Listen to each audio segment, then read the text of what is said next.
মা গো, মরে গেলাম। আহ, কেউ আছো? আমায় একটু বাঁচাও। উফ, কি ব্যথা। আরে কি হয়েছে, এত চিৎকার করছো কেন? কেন চিৎকার করছি দেখতে পাচ্ছ না? না তো, কিছু দেখা যাচ্ছে না। আমার হয়ে গেছে, তাই চিৎকার করছি। বলো কি, এত তাড়াতাড়ি তোমার হলো কেমন করে? সেসব তো জানি না আমি, কিন্তু আমার হয়ে গেছে, এইটুকুই জানি। আহ, কি ব্যথা গো। এই ফাজিল মেয়ে, এমন দুষ্টুমি করিও না। আমার এই সাউন্ড শুনলে কেমন কেমন যেন লাগে। আমি ব্যথায় কোকিয়ে উঠছি আর তুমি বলছো দুষ্টুমি? আল্লাহ গো, এমন বজ্জাত স্বামী আমার শত্রুরও যেন না হয়। আচ্ছা, ইয়ার্কি মারা বন্ধ করো, সত্যি করে বলো কোথায় ব্যথা করছে। কোথায় আবার?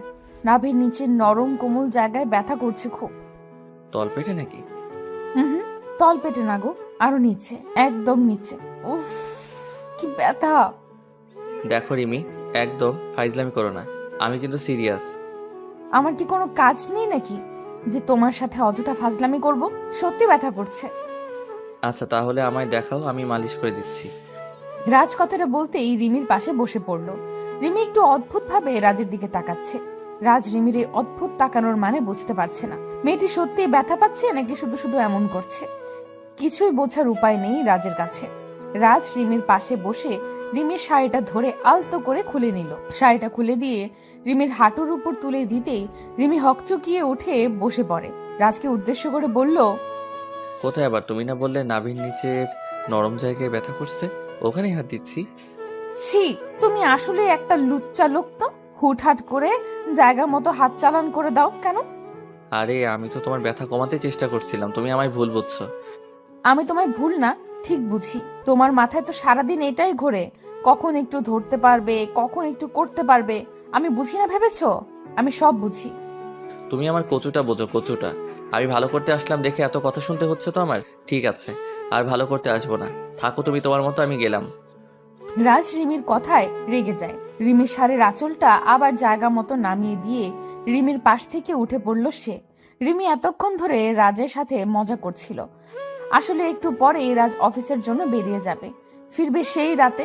এতটা সময় ধরে রিমি রাজের থেকে দূরে থাকতে ইচ্ছে করছে না।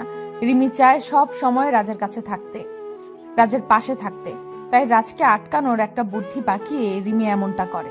প্রথমে রিমি ভেবেছে যে রাজ হয়তো রিমির কথাটা শুনে জোর করে রিমিকে আদর করবে, কিন্তু সেটা তো হলো না। বরং জনাব রেগে বোম হয়ে চলে গেল। রাজ রাগে গজগজ করতে করতে চলে যেতেই রিমি মুচকি হাসি দিয়ে রাজের পেছনে চলতে লাগলো। রাজ শাওয়ার নিয়ে বাহিরে এসছে সবে মাত্র। রাজ বাহিরে আসতেই রিমির দৃষ্টি রাজের উন্মুক্ত বুকের দিকে পড়ল। রাজের শরীরের রং উজ্জ্বল বর্ণের, লোমবিহীন ফর্সা বুকটা রিমির দৃষ্টি কেড়েছে। রিমি এই বুকেই সব সময় শান্তিতে থাকতে চায়। রিমি এক দৃষ্টিতে রাজের বুকের দিকে তাকিয়ে থাকা দেখতে পেয়ে রাজ রিমিকে উদ্দেশ্য করে বলল, কি হলো? এমন ভাবে তাকিয়ে আছো কেন? কি দেখছো এমন করে? বেশি কিছু না, আমার শান্তির জায়গাটা দেখছি। কেন দেখছো? আমি না লুচ্চা? সবসময় তোমার সাথে লুচ্চামি করার ধান্দায় থাকি। আমার দিকে তাকাতে হবে না তোমায়। ওরে বাবা রে, আমার বেবি দেখি রাগ করেছে। আমি তো আমার সোনা বরের সাথে মজা করছিলাম, আর তুমি কিনা সেই মজাকে সিরিয়াসলি নিয়ে ফেলেছো। মজা সবসময় ভালো লাগে না। আমি তোমার উপকার করার জন্য তোমার কাছে গিয়েছি, আর তুমি কি না আমায় উল্টাপাল্টা বলে তাড়িয়ে দিলে। রাজের কথাটা শেষ হতেই রিমি রাজের দিকে এগিয়ে এলো। রাজের খুব কাছে এসে রিমি রাজের গালের উপর নিজের হাত জোড়া রেখে মুচকি হাসি দিয়ে বলল, আসলে সোনা, আমার তো কিছুই হয়নি। আমি চেয়েছি তুমি এসে আমার সাথে ফাজলামি করো, আমার উপর জোর করো। আসলে কি বলতো, সারাদিন আমি একা বাড়িতে থেকে থেকে বোরিং হয়ে যাই। আমার ইচ্ছে করে সারা দিন তুমি আমার পাশে বসে থাকো। রিমির কথাটা শেষ করতেই রাজ রিমির কোমরের উপর নিজের হাত জোড়া রেখে রিমিকে আলতো করে নিজের সাথে জড়িয়ে নিয়ে বলতে লাগলো, তাই শোনা, তোমার বোরিং লাগে? আচ্ছা অপেক্ষা করো, আমি একটা ছোট্ট বেবি এনে দিচ্ছি। ছোট্ট বেবিকে নিয়ে সময় কেটে যাবে তোমার। বেবি কি করে হবে? তুমি তো আমায় আদরও করো না। আমি তো আদর করতেই চাই, তবে কেউ তো আমায় আদর করতে দিতেই চায় না। হুম, বুঝেছি। মানে আমি তো সব সময় আদর খাওয়ার জন্য পাগল হয়ে থাকি, কিন্তু একটু ফাজলামি করলেই তুমি রেগে যাও। ওকে ঠিক আছে, এখন থেকে জোর করে আদায় করব। এবার হবে তো? জি, খুব হবে। এখন দাও, আমি তোমার শার্ট পরিয়ে দিচ্ছি। রিমি পরম আবেশে রাজকে শার্ট পরিয়ে দিতে লাগলো। রাজ রিমির এই ভালোবাসায় সারা দিন বিভোর হয়ে থাকে। পৃথিবীতে এত মানুষ থাকার পরেও সারা দিন রাজের দৃষ্টি শুধুমাত্র তার স্ত্রীকে খুঁজে চলে। একে আসক্ত ব্যক্তিদের কাছে নিজের স্ত্রীর চেয়ে সুন্দরী নারী আর কেউ নেই। রাত শার্ট পরে নিয়ে নাস্তা করতে চলে যায়। রিমি রাজের জন্য টিফিন রেডি করে দিচ্ছে। নাস্তা শেষ করে রাজ বাড়ি থেকে বেরিয়ে যাবে। দরজার কাছে এসে পেছন ফিরে রিমির দিকে তাকাতেই রাজ দেখতে পায় রিমি তার দিকে অপলক দৃষ্টিতে তাকিয়ে আছে। রাজ মুচকি হেসে রিমিকে উদ্দেশ্য করে বলল, এই পাগলি, এমন ভাবে কি দেখছো তুমি? আর কি দেখবো, আমার প্রিয় ভালোবাসার মানুষটিকে দেখছি। তাকে যতক্ষণ ধরে দেখি আমার মন আরো বেশি দেখার ইচ্ছা পোষণ করতে থাকে। ফাজিল, এখন যদি বলো তবে আমি অফিসে যাব কেমন করে? সেসব আমি জানি না। আমার স্বামীকে আমার মন ভরে দেখতে দাও তো। সব সময় তুমি এমন করো। আমার স্বামীর দিকে তাকিয়ে থাকলে তোমার হিংসে হতে শুরু হয়। দুষ্টু লোক একটা। রিমির কথাটা শুনে রাজ হেসে ফেলল। রাজ রিমির দিকে খানিকটা এগিয়ে এসে আলতো করে একটা হ্যাচকা টান দিয়ে রিমিকে নিজের বুকের উপর নিয়ে এলো। রিমি রাজের বুকের উপর হাত জোড়া রেখে দাঁড়িয়ে আছে। রাজ রিমিকে নিজের বুকে নিয়ে এসে রিমির কপালে আলতো করে নিজের ঠোঁট জোড়া ছুঁয়ে দিল। অতঃপর রিমির ঠোঁটের দিকে দৃষ্টিপাত করলো সে। রিমির ঠোঁট জোড়া একদম শুকিয়ে আছে। রাজের ইচ্ছে করছে এই শুকনো ঠোঁট জোড়া এখনই ভিজিয়ে দিতে। রাজ রিমির উষ্ণ ঠোঁটের দিকে তাকাতেই রিমি রাজকে উদ্দেশ্য করে দুষ্টু হাসি দিয়ে বলল, এমন করে দেখে গেলে কি হবে, নাকি মিষ্টিও খেতে হবে?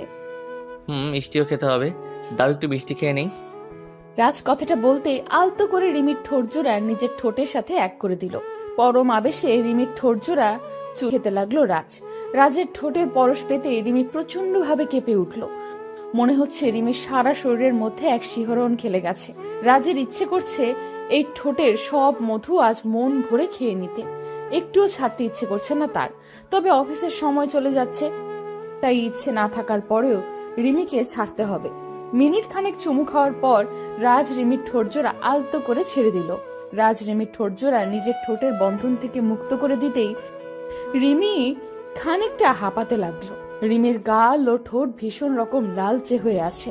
রাজ রিমির দিকে তাকিয়ে মুচকি হাসি দিয়ে বলল, কি হলো জনাবা, ইচ্ছে করছে না বুঝি ছাড়তে? একদম না। আমি তো সেই কখনই ছাড়ার জন্য চেষ্টা করেছি। তবে তুমি তো একদম ডুবে গেছিলে। আমার কি দোষ? হ্যাঁ, বুঝতে পেরেছি কার কি দোষ। এখন এসব বাদ দাও, আমি অফিসে যাচ্ছি, কেমন? সাবধানে থাকবে, ঠিক আছে? তুমিও সাবধানে যাবে। আর অফিসে পৌঁছে একটা কল করবে, ওকে? ওকে, আসছি, কেমন? রাজ রিমির থেকে বিদায় নিয়ে অফিসের জন্য বেরিয়ে যায়। রিমিকে ছেড়ে আসতে মোটেও ইচ্ছে করছিল না রাজের। তবে অফিস না আসলে কাজের ক্ষতি হয়ে যাবে, তাই রাজ বাধ্য হয়ে রিমিকে ছেড়ে আসলো। রাজ গাড়িতে বসে বসে রিমির কথা ভাবছে। মেয়েটি কতটা সহজ ও সরল। রিমিকে যতবার দেখে রাজ ঠিক ততবার মুগ্ধ হয়ে যায়। রিমিকে পছন্দ করা যাবে না এমন কোনো কারণ খুঁজতে গেলে কখনো খুঁজে পাওয়া যাবে না কারণ। তবে তাকে ভালোবাসার কারণ খুঁজতে গেলে কারণের অভাব হবে না। রাজ রিমির কথা ভাবতেই মুচকি হেসে ফেলল। অফিসে এসে রাজ রিমিকে কল করে জানিয়ে দিল দুপুরের দিকে রাজ লাঞ্চ করার জন্য ক্যান্টিনে যায়। রাজ খাবার অর্ডার করতে রাজের পাশে এসে বসে নদী। নদী হলো রাজের কলিগ। নদী এসে রাজকে উদ্দেশ্য করে বলল, রাজ সাহেব, লাঞ্চ করতে এসেছেন বুঝি? জি ম্যাম, দুপুর তো হয়ে গেছে, তাই চলে আসলাম। একসাথে বসে কি লাঞ্চ করা যাবে? হ্যাঁ অবশ্যই, কেন নয়, বসুন না প্লিজ। রাজের সম্মতি পেয়ে নদী রাজের পাশেই বসলো। রাজ কাউকে ইগনোর করে না ঠিক, তবে অন্য নারীর থেকে নিজেকে সব সময় দূরে রাখার চেষ্টা করে সে। নদীকে রাজের একটুও পছন্দ হয় না। মেয়েটা সব সময় রাজকে বিরক্ত করতে চলে আসে। রাজ অনেকবার নদীকে বলেছে যে নদী যেন নিজের লিমিট ক্রস না করে। তবে কি আর করার, মেয়েটার মাথায় কোনো সমস্যা আছে হয়তো। তা না হলে এতবার বলার পরেও রাজের পেছনে ঘুরঘুর করে কেন? রাজ খাবার মুখে তুলে নিতেই নদী রাজকে উদ্দেশ্য করে বলল, তো আপনার দিনকাল কেমন চলছে? সবকিছু ঠিকঠাক আছে তো? জি, সব ঠিকঠাকই। আপনার কি অবস্থা? আমার আর অবস্থা, একটা ছেলেকে পাগলের মতো ভালোবাসা, তবে সে তো আমার দিকে ঘুরেও তাকায় না। তাই নাকি? যদি ছেলেটা এমন করে তবে তাকে ছেড়ে অন্য কাউকে খুঁজে নিন যে আপনাকে পাগলের মতো ভালোবাসা দিবে। খুঁজে তো নিতেই পারি, তবে আমার মনটা যেন তার প্রতি আসক্ত হয়ে আছে, তাই কাউকে পছন্দ হয় না। ও এই ব্যাপার, এমনও তো হতে পারে যাকে আপনি পছন্দ করেছেন তারও একটা পছন্দের মানুষ আছে, সেও তার জন্য আপনার মতো আসক্ত। সে যাই হোক, আমার শুধুমাত্র তাকেই চাই, ব্যাস। তাকে না পেলে আমার আর কাউকে নিজের লাইফে কখনো নিতে পারবো না। এটা ভুল কথা। আজ অবধি কারোর জন্য কারোর জীবন থেমে থাকেনি, জীবন তার নিজ গতিতে চলছে। হুম। রাজ ও রিমি আরো কিছু সময় কথা বলল। অতঃপর রাজ খাবার শেষ করে নিজের কেবিনে চলে যায়। সন্ধ্যার দিকে রাজের কাজ শেষ হলো। অফিস থেকে বেরিয়ে রাজ একটা গিফটের দোকানে চলে আসলো। রিমির জন্য কিছু গিফট দিতে চায় সে। একটা কথা কি জানেন, আপনি যখন বাড়ির বাইরে কোনো কাজে থাকেন তখন বাড়িতে থাকা আপনার স্ত্রী আপনার পথ চেয়ে বসে থাকে, আর যখন আপনি বাড়ি ফিরে তার জন্য কিছু না কিছু নিয়ে আসেন তো প্রত্যেকটা স্ত্রী প্রচন্ড খুশি হয়, সেই জিনিসটা যতটাই সামান্য জিনিস হোক না কেন। রাজ গিফটগুলো নিয়ে সব থেকে বেরিয়ে যাবে, ঠিক এমন সময় দুম করে রাজের পথের সামনে চলে আসে নদী। নদী গিফট শপে রাজকে দেখে একটু চমকে গিয়ে বলল, আরে রাজ সাহেব যে, বুঝতে পারলাম না আজ সারা দিন আমার কি কারণে আপনার সাথেই দেখা হয়ে যাচ্ছে। এটা কি কাকতালীয় নাকি অন্য কিছু? কাকতালীয় নয়, আর না অন্য কিছু। এটা হলো কো অ্যাক্সিডেন্ট, এর বেশি কিছু নয়। আপনার হয়তো এটা মনে হচ্ছে, তবে আমার অন্য কিছু মনে হচ্ছে। আপনার যেটাই মনে হোক না কেন সত্যি সত্যিই থাকে। রাজ আর কত ইগনোর করবেন? একটু কি ভালোবাসা দেওয়া যায় না? মানুষের মন হয় কয়টা? একটাই তো। সেই এক মন কতজনকে দেয়া যায় বলুন? আমি বিবাহিত, আর আমি আমার স্ত্রীকে প্রচণ্ড ভালোবাসি। তার জায়গায় আর কেউ কখনো আসতে পারবে না। বিয়ে হয়ে গেছে দেখে কি হয়েছে? আমার মধ্যে কি এমন নেই যা আপনার স্ত্রীর কাছে আছে? বলুন আমায়। ভালো একটা মন, যেটা আপনার নেই। একটা কথা জানেন, নারীরা নারীদের শত্রু হয়ে থাকে। এই কথাটার সেরা উদাহরণ আপনি নিজেই। নিজের মাইন্ডকে বদলে ফেলুন, ভালো থাকতে পারবেন। রাজ কথাটা বলতেই একটা বাঁকা হাসি দিল। অতঃপর নদীকে এড়িয়ে গিয়ে সব থেকে বেরিয়ে এলো। রাজ গাড়িতে বসে রিমির কথা ভাবছে। মেয়েটা এই গিফটগুলো দেখলে একদম বাচ্চাদের মতো করে তাকে জড়িয়ে ধরবে। আসলে ভালোবাসা কতটা সুন্দর, তাই না? নিজের প্রিয়জনের খুশির থেকে দামি আর কিচ্ছু হতে পারে না। রাজ বাড়ি এসে কলিং বেল বাজাতে রিমি দৌড়ে এসে দরজা খুলে দিল। রাজ রিমির দিকে তাকাতেই রাজের মনটা শান্ত হয়ে গেল।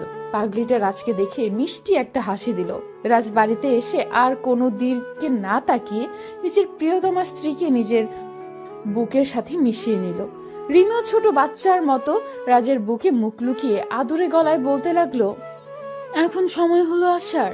জানো, সন্ধ্যা থেকে শুধু অপেক্ষাই করছি কখন তুমি আসবে। তাই যান, আসলে একটু আড্ডা মারছিলাম, তাই আসতে লেট হয়ে গেছে। আর আড্ডা মারবো না।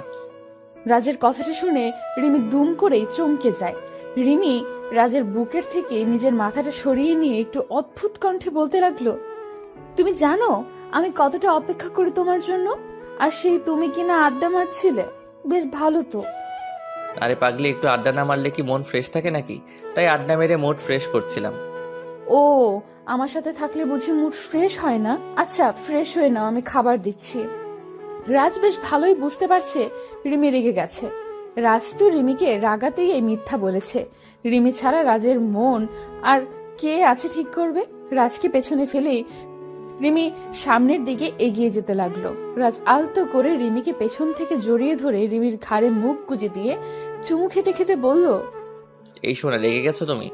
আমি তো তোমার সাথে মজা করছিলাম। আমি তোমায় ছাড়া আর কার সাথে আড্ডা দেবো বলো? আমি তো তোমার জন্য এই গিফটগুলো নিতে গিয়েছি, তাই একটু লেট হয়ে গেছে। মানে তার মানে তুমি এই আড্ডার কথাটা আমায় রাগাতে বলেছো? জি, একদম তাই। তবে রে ফাজিল, দাঁড়াও তোমার মজা দেখাচ্ছি। রিমি কথাটা বলতেই রাজকে মাইর দিতে ছুটে এগিয়ে আসতে লাগলো। রাজও রিমির থেকে বাঁচতে দৌড়াতে লাগলো। অতঃপর রিমিকে নিজের বুকে টেনে নিল সে। ভালোবাসা এমনই হয়, নিজের প্রিয়জনকে ছাড়া আর কারো সাথে সময় কাটাতে বিন্দু মাত্র ইচ্ছা করে না। ভালো থাকুক এইসব ভালোবাসাগুলো। তোমার এই গর্তটা এত ছোট কেন? আমি ভার্জিন, তাই এটা এত ছোট। ভার্জিন মেয়েদের কি এই গর্তটা ছোট হয়? অন্য সকলের বুঝি বড় হয়? সেটা তো আমি জানি না, তবে শুনেছি ভার্জিন মেয়েদের গর্ত ছোট হয়। উফ, তোমার এই গর্তের দিকে তাকিয়ে আমার মাথা নষ্ট হয়ে যাচ্ছে। ইচ্ছে করছে এটাকে চুমু খাই। ছি, এটাকে কি চুমু খাওয়া যায় নাকি? তোমার কি মুখে কিছু আটকায় না? তুমি আমার ভালোবাসার মানুষ, আর নিজের ভালোবাসার মানুষের সাথে কথা বলতে গেলে কি হিসেব করতে হয় নাকি? এই শুভ, তুমি এমন করে বলো না গো, আমার অদ্ভুত রকম লাগছে। আমার সামনে বের করে রাখতে সমস্যা হয়নি, আর আমি বললেই যত সমস্যা। ফাজিল মেয়ে একটা। আহ, ছাড়ো প্লিজ, লাগছে তো। শুভ নীলার কোনো কথা শুনলো না। আলতো করে নীলার পেটের উপর নিজের হাত ছুঁয়ে দিল। শুভর হাতের স্পর্শ পেতেই নীলার সারা শরীরের মধ্যে অদ্ভুত শিহরণ খেলে গেল। নীলা মৃদু কম্পিত হয়ে শুভর শার্ট 2 হাতে চেপে ধরে আছে। শুভ নীলার নাভির উপর আলতো করে হাত বুলিয়ে দিচ্ছে। আজ নীলার আর শুভর রুম ডেট। 2 বছরের রিলেশনের মধ্যে যদিও একবারও তাদের রুম ডেট হয়নি, এটাই প্রথম রুম ডেট। রুম ডেটের কথা শুনে নীলা তো পুরো ভয় পেয়ে যায়। নীলার ভয়েরও যথেষ্ট কারণ ছিল। ভালোবাসা যতটাই থাকুক না কেন, দিন শেষে তো তারা দুটি ভিন্ন মানুষ। তাদের মধ্যে কোনো প্রকার বৈবাহিক সম্পর্ক নেই। যদি শুভ তাকে জোর করে তখন কি হবে, এটা ভেবেই নীলা ভয় পাচ্ছিল। সরাসরি 2 বার না করে দিলেও পর মুহূর্তে খানিকটা বাধ্য হলো সে। কি আর করবে, ভালোবাসার মানুষটির আবদার পূরণ না করলে সে কষ্ট পাবে। নীলা শুভকে নিজের জীবনের থেকেও বেশি ভালোবাসে, আর তার ভালোবাসার টানই নীলা ছুটে আসে শুভর কাছে। রুম ডেটে গিয়েই নীলা শুভর সাথে আলাদা একটা রুমে চলে আসে। রুমে বসতে গিয়েই আচমকা ভুল করে নীলার পেটের উপর থেকে শাড়ির আঁচলটা সরে যায়, যার কারণে নীলার নাভিটা শুভর চোখের সামনে স্পষ্ট হয়ে যায়। শুভ নীলার নাভি দেখতেই একটা ঘোরে চলে যায়। অপলক দৃষ্টিতে তাকিয়ে থাকে নীলার নাভির দিক। তারপর কি হলো তা তো দেখলেনি। শুভ নীলার নাভিতে হাত বুলিয়ে দিতে লাগলো। কিছু সময় হাত বুলিয়ে দিতেই নীলা খানিকটা বিরক্ত হয়ে যায়। দুম করে শুভর হাত নিজের পেটের ওপর থেকে সরিয়ে দিয়ে নীলা বলতে লাগলো, এসব কি হচ্ছে? তোমায় না বলেছি আমার এসব পছন্দ নয়? তোমার পছন্দ না হতেই পারে, তবে আমার তো বেশ পছন্দ। ইচ্ছে করছে ঠোঁটের পরও সেঁকে দিতে। শুভ, কন্ট্রোল করো নিজেকে। এইসব একদম উচিত নয়। আমাদের মধ্যে এখনো বিয়ের কোনো সম্পর্ক হয়নি। বিয়ের সম্পর্ক থেকে বড় সম্পর্ক আমাদের মাঝে আছে, আর সেটা হলো ভালোবাসার সম্পর্ক। প্লিজ নীলা, বোঝার চেষ্টা করো। না, আমি কিছু বুঝতে চাই না। আমার এসব একদম অপছন্দ লাগছে। আমি আসছি। নীলা কথাটা বলতেই শুভর পাশ থেকে উঠে পড়তে চেষ্টা করলো। শুভ নীলার দিকে তাকিয়ে থেকে হঠাৎ করে নীলাকে ভীষণ অবাক করে দিয়ে দুম করে নীলার হাত শক্ত করে চেপে ধরলো। নীলা অবাক হয়ে শুভর দিকে তাকিয়ে আছে। কি করছে শুভ, কিছুই বুঝতে পারছে না সে। শুভ নীলার হাত ধরে একটা হ্যাচকা টান দিয়ে নীলাকে নিজের কোলের উপর নিয়ে নিল। নীলা শুভর কোলে আসতেই শুভর মুখের উপর নীলার চুলগুলো গিয়ে পড়ল। শুভ নীলার চুলে মিষ্টি গন্ধ মন ভরে গ্রহণ করছে। নীলা ঘোর কাটিয়ে ওঠার আগেই শুভ নীলার ঘাড়ের ওপর নিজের মুখ ঘষতে লাগলো। নীলা চোখ বন্ধ করে আছে। নীলা বেশ ভালোই বুঝতে পারছে যে শুভ তাকে জোর করছে। নীলা চেষ্টা করছেও শুভকে নিজের থেকে দূরে রাখতে, শুভর কাছ থেকে নিজেকে সরিয়ে নিতে। তবে কোনো কিছুতেই কি লাভ হচ্ছে না। শুভ নীলার কোমর ধরে আছে। শুভর স্পর্শে নীলার মনের মধ্যে এক অদ্ভুত ভালো লাগা কাজ করতে লাগলো। নীলা যেন নিজের উপর সম্পূর্ণভাবে নিয়ন্ত্রণ হারিয়ে ফেলল। শুভ নীলার ঘাড়ে গলায় পাগলের মতো চুমু খেয়ে চলেছে। নীলা চোখ বন্ধ করে শুভকে উদ্দেশ্য করে কাপা কাপা গলায় বলতে লাগলো, শুভ প্লিজ, এমন করিও না। আমার সারা শরীরের মধ্যে অদ্ভুত অনুভূতি কাজ করছে। এই অদ্ভুত অনুভূতি কাজ করার মানে কি জানো তুমি? আমার প্রত্যেকটা স্পর্শ তোমার মনকে রাঙিয়ে দিচ্ছে। ঝড় তুলতে চাইছে তোমার মনে। এবার তো একটু বোঝো। কিন্তু এটা তো ঠিক না শুভ, এটাকে পাপ বলে। আজ আমাদের মাঝে কিছু হয়ে গেলে পরে যদি আমায় আর তোমার ভালো না লাগে, তখন কি করব আমি? আমার জীবনটা নষ্ট হয়ে যাবে। তোমার কি তোমার শুভর উপর একটু ভরসা ও বিশ্বাস নেই? তোমার শুভ কি কোনোদিন তোমায় অস্বীকার করতে পারে? তোমার প্রতি আমার সম্পূর্ণ বিশ্বাস আছে, তবে একটা কথা আমার ভয় করছে খুব। মুখ আর মানুষ চেনা এক কথা নয়। তুমি চিন্তা করিও না, সব ঠিক করে দিব আমি। শুভ নিজের কথায় নীলাকে ভুলিয়ে নিল। আজ শুভর মন পূর্ণতার নেশায় আসক্ত হয়ে আছে।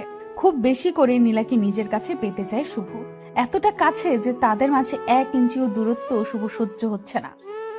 নীলা আর কিচ্ছু বলতে পারল না। শুভর প্রতি তার অগাধ বিশ্বাস আছে। শুভ আর যাই করুক না কেন নীলাকে কখনো ঠকাতে পারে না। নীলাও আর বাধা দিল না।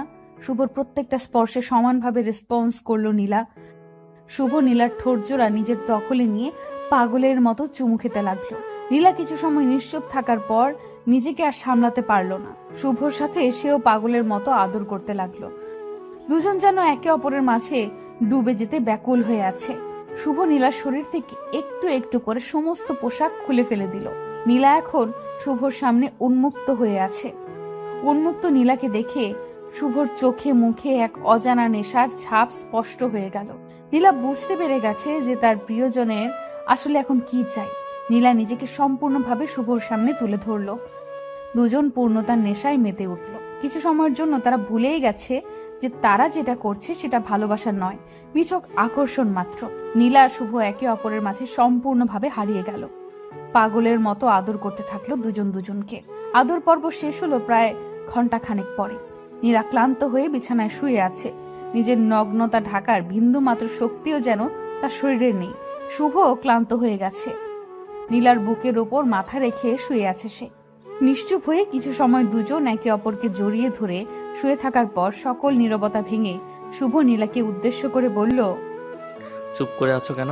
কি হয়েছে? কিছু হয়নি। আমার মাথা ও সারা শরীর ব্যথা করছে ভীষণ। ভার্জিন মেয়েদের একটু ব্যথা হবেই, পেইন কিলার খেয়ে নিলেই ব্যথা কমে যাবে। হুম। আচ্ছা, তুমি তবে একটু রেস্ট করো, আমি ফ্রেশ হয়ে আসছি। শুভ কথাটা বলতেই নীলার উপর থেকে উঠে যায়। শুভ উঠে পড়তেই নীলা চাদর টেনে নিয়ে নিচের শরীর ঢেকে নিল। মনের মধ্যে এতক্ষণ কোনো প্রশ্ন উদয় না হলেও এখন অনেক প্রশ্ন মনের মধ্যে উদয় হয়েছে অধরার। মনের মধ্যে এতক্ষণ কোনো প্রশ্ন উদয় না হলেও এখন অনেক প্রশ্ন মনের মধ্যে উদয় হয়েছে নীলার। বারবার মনে হচ্ছে শুভ শুধু তাকে শারীরিকভাবে ভোগ করার জন্য এমন ভালোবাসার নাটক করছে। মন থেকে নীলাকে শুভ ভালোবাসে না। কিন্তু যদি শুভ নীলাকে মন থেকেই ভালো না বাসে তবে সেটা তো শুভর আচরণে প্রকাশ পেত। এমন কিছু তো নীলার চোখে পড়েনি। নীলা আর কিচ্ছু ভাবতে পারছে না। নিজের সব থেকে দামি সম্পদ, নিজের সম্মান আজ বিসর্জন দিতে হয়েছে ভালোবাসার কাছে। নিজের কাছে নিজেকে বড্ড ছোট মনে হচ্ছে তার।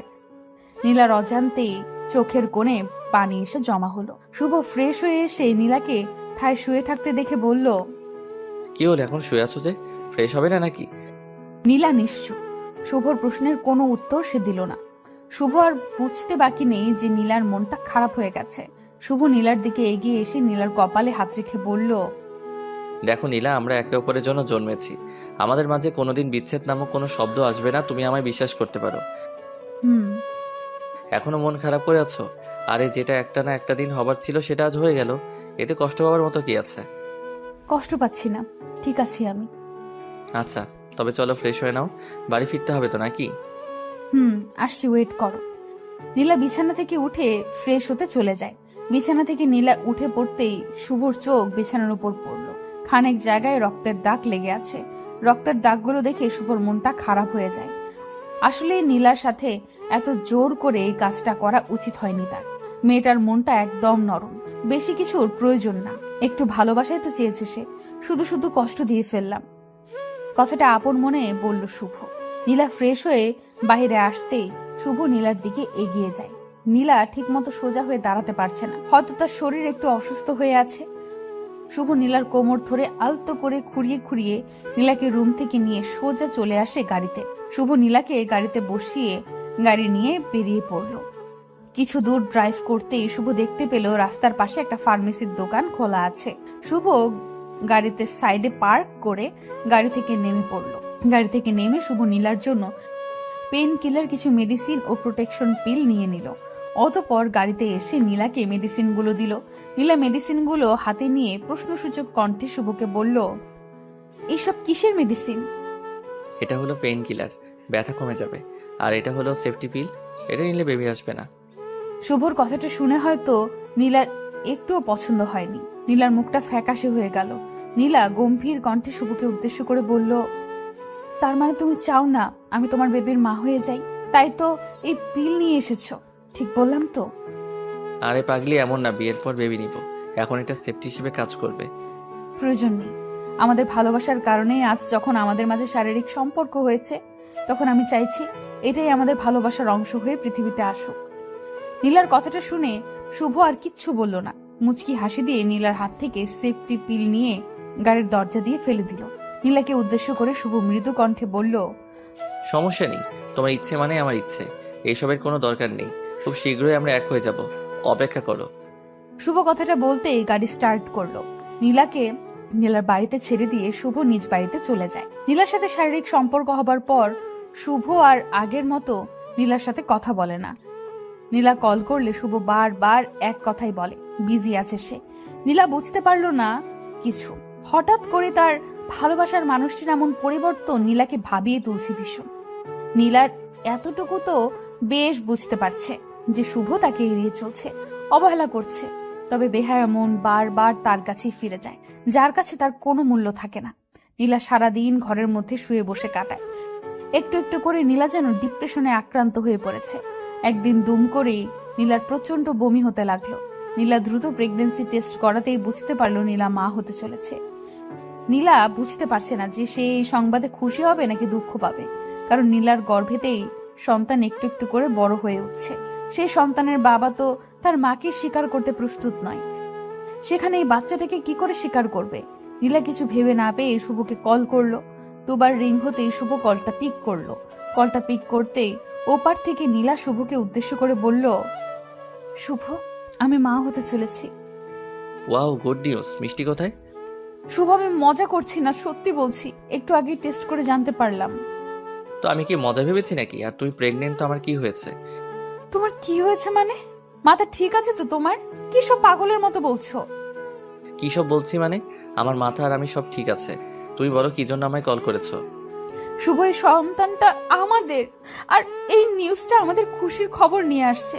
আর তুমি কিনা বলছো তোমার তাতে কি? ওয়েট, এই সন্তান আমাদের মানে? একদম অন্যের পাপের বোঝা আমার উপর চাপিয়ে দিবে না। এই সন্তান আমার না। শুভর কথাটা শুনে যেন নীলার পায়ের নিচ থেকে মাটি সরে যায়। নীলা অবাক হয়ে যায় শুভর কথাটা শুনে। শুভ আজ নিজের সন্তানকে অস্বীকার করে বলছে এই সন্তান তার নয়। নীলার গলা শুকিয়ে গেছে। নীলা শুকনো গলায় শুভকে উদ্দেশ্য করে বলল, তার মানে কি বলতে চাও তুমি? আমি অন্য কারোর সাথে ফিজিক্যাল রিলেশন করে এই বাচ্চাকে গর্ভে নিয়েছি? সবকিছু তো আর আমার বলাই হবে না, এমনটা হতেও তো পারে। যাই হোক, তোমার ভালোর জন্য আমার একটা মেসেজ হলো যে তুমি এই বেবিকে নষ্ট করে ফেলো। এতে করে তোমার লাইফে আর কোনো ধরনের পেইন আসবে না। শুভর কথাটা শুনে নীলার চোখ থেকে আপনা আপনি পানি টপ টপ করে গড়িয়ে পড়তে লাগলো। নীলা নিজেকে শান্ত করতে পারছে না। বুকের মধ্যে অদ্ভুত রকম কষ্ট হচ্ছে তার। নিজের ভালোবাসার মানুষটিকে সবকিছু উজাড় করে দেওয়ার পর আজ সেই ভালোবাসার মানুষটি তাকে নিয়ে, তার চরিত্র নিয়ে কথা বলছে। শুভর কথাগুলো কোনোভাবেই যেন নীলা সহ্য করতে পারছে না।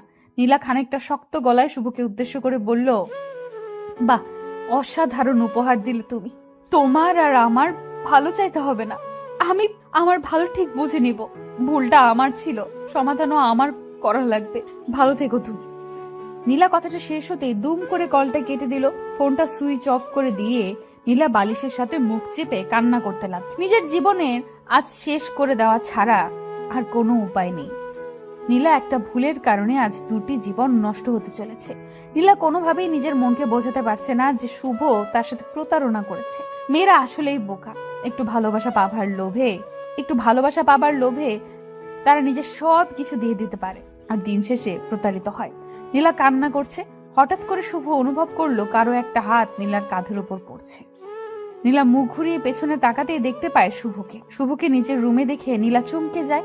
নীলা প্রশ্নসূচক কণ্ঠে বলে উঠল, তুমি আমার রুমে কি করছো? আচ্ছা, তোমায় নিয়ে যেতে এসেছি, তাও নিজের স্ত্রী করে। অনেক তো কাজ করলাম, এখন নিজের পরিবারকে সময় দেওয়ার পালা। মানে কি সব বলছো তুমি? একটু আগে তো বললে আমার চরিত্রে। দৌড় পাকলি, মজাটাও দেখি বোঝো না তুমি। আমি তো তোমায় একটু কষ্ট দিতেই এমন কথা বলেছি। এখন কথা না বাড়িয়ে তাড়াতাড়ি রেডি হয়ে নাও।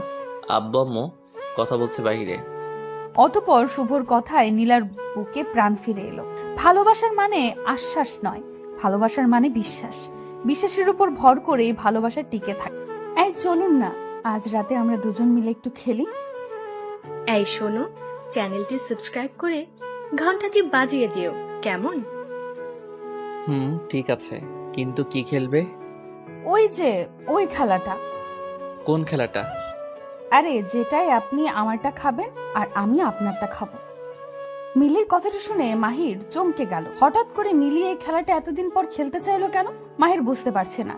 বিয়ের প্রায় 2 মাস হয়ে গেছে, এখনো মিলি মাহিরের মাঝে কোনো শারীরিক সম্পর্ক হয়নি। যদি মাহির চেষ্টা করে মিলির সাথে কিছু একটা করতে, ঠিক তখনই মিলি সরাসরি মাহিরের সাথে একটা সিন ক্রিয়েট করে ফেলে। মাহির তো এটাই বুঝতে পারে না যে মিলি কেন এমন করে। লোকলজ্জার ভয়ে মাহির হয়তো মিলিকে জোর করে না ঠিক, তবে মনে মনে মাহির এটাই চায় মিলির সাথে যেন তার স্বামী স্ত্রীর সম্পর্কটা হয়। মাহির কিছু সময় চুপ থেকে অতঃপর মিলিকে উদ্দেশ্য করে হাস্যোজ্জ্বল মুখ নিয়ে বলল, মিলি, তুমি সত্যি বলছো তো ওই খেলা খেলবে? আপনাকে মিথ্যা কেন বলবো? আমি সত্যি বলছি, চলুন খেলা শুরু করি। উফ মিলি, আমি তো বিশ্বাস করতে পারছি না তোমার কথাটা। কত বছরের স্বপ্ন আমার আজ পূর্ণ হবে, ভাবতেই কেমন কেমন যেন লাগছে। হায় আল্লাহ, বলেন কি? আগে কখনো খেলেননি নাকি? এমন করছেন মনে হচ্ছে এটাই জীবনে প্রথম। দূর, তুমিও না কি যে বলো। আমি এর আগে খেলবো কার সাথে? আমি এমন ছেলে না, ওকে। আমি পরনারীর দিকে কখনো খারাপ দৃষ্টিতে তাকাইনি। আর বলছো আমি কি না খেলবো? হয়েছে হয়েছে, আপনি যে কত সাধু তা আমার জানা আছে। এখন কথা না বাড়িয়ে রেডি হয়ে নিন, খেলবো আমরা। 2 মিনিট সোনা, আমি এমনিতেই খেলার জন্য সবসময় রেডি হয়ে থাকি। এই নাও, একদম রেডি হয়ে গেলাম। মাহির কথাটা বলতেই নিজের শার্টের বাটন খুলে শার্টটা সোফার উপর ছুড়ে দিল। মিলি মাহিরের বডির দিকে তাকিয়ে আছে কৌতূহলপূর্ণ দৃষ্টি নিয়ে। মাহির শার্ট খুলে মিলির দিকে এগিয়ে আসলো। মিলি ভ্রু কুচকে মাহিরের দিকে তাকিয়ে আছে। মাহির মিলির দিকে তাকিয়ে দাঁত বের করে হেসে দিয়ে বলল, খেলার আগে তো প্রিপারেশন নিতে হয়, তাই নিয়ে নিলাম আর কি। তুমিও খুলে নাও। খেলার আগে কি খুলতে হয়? জামা কাপড় খুলতে হয় আর কি। আমি শুনেছি খেলার আগে খুলতে তো হয় ঠিক, তবে সেটা হলো লুডুর কোর্ট। আপনি কোন খেলার কথা বলছেন? এই ওয়েট ওয়েট, তুমি কি খেলার কথা বলছো? একটু পরিষ্কার করে বলো তো, আমি তো তোমার কথাই বুঝতে পারছি না। আমি লুডো খেলার কথা বলছি। মানে এতক্ষণ ধরে তুমি এই লুডো খেলার কথা বলেছো, আর আমি কি না? আপনি কি না কি।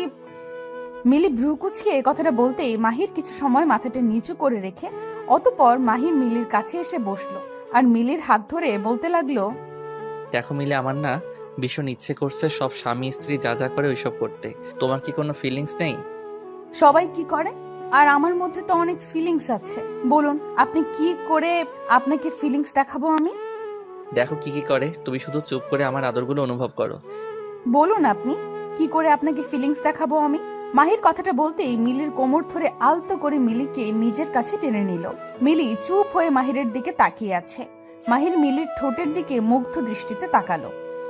মিলির ঠোঁটজোড়া এতটা সুন্দরভাবে মাহিরের দিকে তাকিয়ে আছে যে মনে হচ্ছে কোনো গোলাপের পাপড়ি সদ্য ফুটেছে। মাহির মিলির ওই রসালো ঠোঁটের দিকে নিজের ঠোঁটজোড়া এগিয়ে নিয়ে যেতেই মিলি দুম করে মাহিরকে সজোরে একটা ধাক্কা মেরে দিল। মিলির ধাক্কা খেয়ে মাহির খানিকটা দূরে সরে যায় মিলির কাছ থেকে। মাহির মিলির দিকে কৌতূহলপূর্ণ দৃষ্টি নিয়ে তাকাতেই মিলি রাগে গজগজ করতে করতে মাহিরকে উদ্দেশ্য করে ভীষণ কর্কশ কণ্ঠে বলতে লাগলো, ছি, আপনাকে আমি কতটা ভালো মানুষ মনে করেছিলাম, অথচ আপনিও এতটা নোংরা হবেন আশা করতে পারিনি আমি। মিলি, আমি নোংরামির কি করলাম? আমি তো তোমায় ভালোবাসি আর তোমায় আদর করতে চাইছি, এতে নোংরামি কোথায় পেলে? আপনি যেটাকে ভালোবাসা বলছেন সেটা আসলে নোংরামি, এটা আমি খুব ভালো করে জানি। পুরুষ মানুষ কাছে আসা মানেই পাপ। আপনি আমার সাথে এইসব কাজ করার চেষ্টা করছেন, আমায় পাপের ভাগী করতে চাইছেন। মানে কি সব বলছো? স্বামী স্ত্রী এইসব করবে না তো কি করবে? আর আমার বাবা মা আর তোমার বাবা মাও তো এইসব করেছে, এতে পাপের কি আছে? মাহিরের কথাটা হয়তো মিলির একটুও ভালো লাগেনি। মিলির চোখ জোড়া হঠাৎ করে রক্তবর্ণ ধারণ করে নিল। মাহির মিলির ঠোঁটের দিকে তাকিয়ে ভয় চুপসে গেল। বুঝে উঠতে পারলো না সে কি এমন বলেছে যার কারণে মিলির এতটা রাগ উঠে গেছে। মাহির একটা ঢোক গিলে মিলিকে ভয়ে ভয়ে কণ্ঠে বলল, মিলি, তোমার চোখ জোড়া এমন হয়ে আছে কেন? আমি কি কিছু খারাপ বলেছি? চুপ, একদম চুপ। আপনি এতটা অসভ্য লোক, ছি। আপনি কিনা আমার বাবা মাকে নিয়ে বাজে কথা বললেন। আপনি এতটা লুচ্চা একটা লোক, ছি। মিলি, কি বলছো জানো তুমি? স্বামী স্ত্রী এসব করে, এটা কোনো পাপ না। বিয়ের পর স্বামীর সাথে কিছু করাকে পাপ বলে না, একটু তো বোঝার চেষ্টা করো। আপনি আমায় বোকা পেয়েছেন। খুন বিয়ের আগে করলে ফাঁসি হবে, আর বিয়ের পর করলে বুঝি হবে না? আপনি আমায় যা বোঝাবেন আমি তাই বুঝবো, তাই না? মিলি রে মিলি, আমি তোরে কেমনে বুঝে? এখন তুই যেটা বলছিস সেটা পাগলের মতো কথা। স্বামী স্ত্রীর ভালোবাসার আরেক নাম পূর্ণতা। শারীরিক সম্পর্ক না হলে আমাদের কোনো দিন বেবি আসবে না, আর না আসবে সংসারের শান্তি। এইবার তো বুঝো। মাহিরের কথাটা শুনে মিলি কান্না করে দিল। মাহির যথেষ্ট রেগে আছে। আর বিয়ের পর থেকে মিলির এসব ফালতু কথা সহ্য করে চলেছে মাহির। আর কত সহ্য করবে সে? বিয়ের পর স্বামী স্ত্রীর মাঝে যদি কোনো সম্পর্ক নাই থাকে তবে বিয়ে করার কি আছে? মিলিকে কান্না করতে দেখে মাহির অবাক হয়ে যায়। হঠাৎ করে আবার কি হলো এই মেয়ের যে কান্না করতে লাগলো? মাহির মিলিকে উদ্দেশ্য করে বলল, এই আবার কি হলো তোমার? কান্না কেন করছো? মিলি মাহিরের কথায় কোনো উত্তর দিল না। এই ধ্যানে কান্না করেই যাচ্ছে। মিলির কান্না দেখে মাহিরের মনে মনে রাগ হতে লাগলো। এখনই মিলির কান্নার শব্দ অন্য সবাই শুনতে পাবে আর এখানে ছুটে আসবে। মাহির নিজের মাথাকে একটু শান্ত করে মিলিকে উদ্দেশ্য করে বলল, দেখো মিলি, কান্না করিও না প্লিজ। তুমি এমনভাবে কান্না করলে এখনই কেউ চলে আসবে। প্লিজ কান্না করিও না। কান্না করবো না তো কি করব? আপনি আমায় বকেছেন। আমি আর এই বাড়িতে থাকবো না। আমি এক্ষুনি আমাদের বাড়িতে চলে যাব। চলে যাবে মানে? কেন চলে যাবে? আমি কি করেছি? আপনি আমার সাথে অসভ্যতামি করেছেন। প্রতি রাতে আমার সাথে বাজে কাজ করার জন্য আমায় ফোর্স করেন। আমি আর আপনার সাথে থাকবো না। মিলির কথাটা শুনে মাহিরের ইচ্ছে করছে মিলিকে খেয়ে ফেলতে, কিন্তু এখন আর মিলিকে কিছু বলা যাবে না, নয়তো মিলি সত্যি সত্যি চলে যাবে। মাহির নিজের মাথাকে ঠান্ডা করে মিলিকে উদ্দেশ্য করে বলল, আচ্ছা মিলি, আমি দুঃখিত। আমায় ক্ষমা করে দাও। আর কখনো আমি এইসব নিয়ে বাড়াবাড়ি করব না, প্রমিস। আপনার কথা আমি বিশ্বাস করি না। আমি চাই আপনিও আমার মতো ভালো হয়ে যান, পাপ থেকে নিজেকে দূরে রাখুন। অথচ আপনিও কিনা সেই এক পাপ করার জন্য উঠে পড়ে লেগেছেন। আমি আর কি করে আপনাকে বোঝাই বলুন তো? আর কিছু বোঝাতে হবে না, আমি সব বুঝতে পেরে গেছি। সত্যি আর কখনো আমি কিছু করব না। কথাটা মাথায় থাকে যেন। থাকবে মাথায়, মনে প্রাণে, সব জায়গায় লেগে থাকবে। মিলির জন্য মাহিরের বাসর রাত তো শেষ হলোই, সেই সাথে শেষ হলো মাহিরের সাংসারিক জীবন। মাহির নিজেও জানে না এই মেয়ের মাথায় কি সমস্যা আছে। নিজের স্বামীকে সন্তুষ্ট রাখাটা প্রত্যেক নারীর পরম কর্তব্য।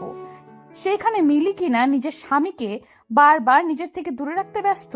মাহির এক বুক হতাশা নিয়ে ঘুমিয়ে পড়ল। সকালবেলা মাহিরের ঘুম ভাঙলো মিলির চিৎকারে। মিলি চিৎকার করে মাহিরকে ডাকছে। মিলির চিৎকারের শব্দে মাহির হকচকিয়ে বিছানা থেকে উঠে পড়ল। মিলির দিকে চোখ কচলাতে কচলাতে তাকিয়ে বলল, মাহির, কি হয়েছে? এত সকাল সকাল এমন করে চিৎকার করছো কেন? বাড়িতে কি তোর পড়েছে নাকি? চোর না, ডাকাত পড়েছে। আপনার ঘুম এত গভীর কেন? আমি মরে গেলেও তো আপনার ঘুম ভাঙবে না। হয়েছে, এখন হেয়ালি না করে সরাসরি বলো কি হয়েছে। আমি না আজ একটা ঘটনা ঘটিয়ে ফেলেছি, এই আপনাকে বলতে ছুটে এসেছি। সকাল সকাল আবার কি ঘটিয়ে ফেলেছো? আমাকে না আম্মু বলেছে আমাদের বেবি কবে হবে। আমি বলে দিয়েছি খুব তাড়াতাড়ি আসছে বেবি। ঠিক বলেছি না? কি আসবে? আমি শুনতে পাইনি, আবার বলবে। আরে লজ্জার কথা, আপনি এমন করে বললে কি করে আমি বলবো বলুন? বলেছি বেবি আসবে। এত বড় মিথ্যা বললে তুমি। এখন পাপ হবে না মিথ্যা বললে? আমি মিথ্যা কেন বলবো? আমাদের কি বেবি আসবে না নাকি? আজব লোক একটা। বেবিটা আসবে কি করে সেটা আমায় বলবে? ও মা, সবার যেমন ভাবে আসে ঠিক তেমন ভাবেই আসবে। সবার যেমন ভাবে আসবে তেমন ভাবে আসবে মানে? সবার মতো কি আমাদের মাঝে কিছু হয়েছে? হয়নি মানে? আপনার সাথে আমার বিয়ে হয়েছে, তো বেবি কেন আসবে না? ওরে আল্লাহ, কোন বিপদে আমায় ফেললে তুমি? তুলে নাও আমায়। এই মেয়েটা আমায় পাবনা না পাঠিয়ে শান্ত হবে না। আরে আপনি এত ওভার রিয়েক্ট করছেন কেন? বেবি আল্লাহ দিবে, শুধু মন থেকে আল্লাহর কাছে চাইতে হবে। আচ্ছা মিলি, আল্লাহ বেবি দিবে সেটা আমি বিশ্বাস করলাম, কিন্তু আল্লাহ তো তখনই আমাদের কথা শুনবে যখন আমরা বেবি হবার আমল করব, তাই না? আমল তো আমি জানি, মন থেকে একদম পবিত্র হয়ে আল্লাহর কাছে চাইলে আল্লাহ নিরাশ করবেন না। হ্যাঁ বুঝেছি আমি। আল্লাহর কাছে চাইতে থাকো মন প্রাণ দিয়ে, আল্লাহ দিবে বেবি। কিছু করতে হবে না বেবির জন্য। মাহির কথাটা বলে কাঁথা মুখে পেঁচিয়ে শুয়ে পড়ল। মিলি মুচকি মুচকি হাসছে। এইবার তার বেবি আনতে হবে, আর তার জন্য তাকে ভীষণ রকম পরিশ্রম করে আল্লাহর কাছে মন থেকে চাইতে হবে। মিলি অজু করে এসে নামাজ পড়তে লাগলো, আর মাহির ঘুমাতে লাগলো। দেখতে দেখতে কেটে যায় 3 মাস। আল্লাহর অশেষ রহমতে মিলি এখনো মা হতে পারেনি, কারণ মা হবার জন্য যা করতে হয় সেটা মিলির কাছে পাপ। সো আল্লাহ কি করে দিবে? মিলির মন খারাপ, বেবি হচ্ছে না দেখে মিলির মাথায় আগুন জ্বলছে। এত ভালো করে আল্লাহর কাছে বলল, তবু আল্লাহ কেন দিল না? মিলি বুঝতে পারছেন। সকালবেলা মাহির অফিসে বের হবার সময় হুট করে মাহিরের সামনে চলে আসে মিলির বাবা মা। নিজের শ্বশুর শাশুড়িকে দেখে মাহির একটু অবাক হবার পাশাপাশি ভীষণ খুশিও হয়।